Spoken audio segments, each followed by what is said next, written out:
Salut, moi c'est Val, je suis une meuf, du coup le harcèlement de rue, je connais. Super.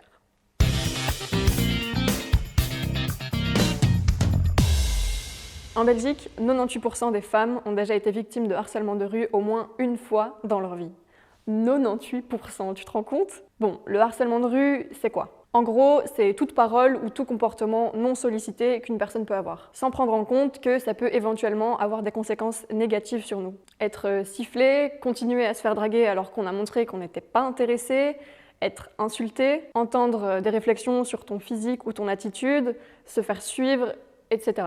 Quand quelqu'un te touche, se frotte contre toi ou te prend en photo sans ton autorisation, ça aussi, c'est du harcèlement. À force, ça engendre beaucoup d'angoisse, de stress et de perte de confiance en soi. Moi, ça a influencé mon quotidien. Il y a des endroits que j'évite. Ça m'arrive de changer de trottoir quand je vois un groupe d'hommes en face de moi. Ça m'arrive d'annuler des soirées quand je sais que je vais devoir prendre le métro seul ou qu'il fera noir quand je vais devoir rentrer.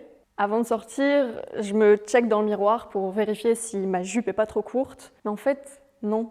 Je m'habille comme je veux.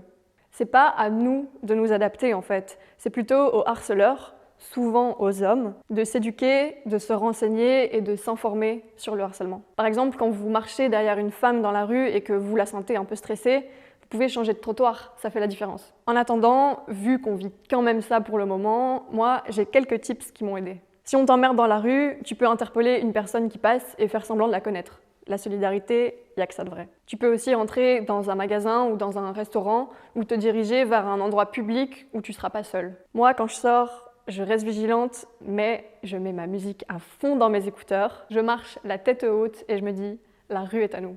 Et si tu veux, j'ai créé une playlist à ce nom sur Spotify. N'hésite pas à aller l'écouter si tu veux te sentir invincible ou badass dans la rue.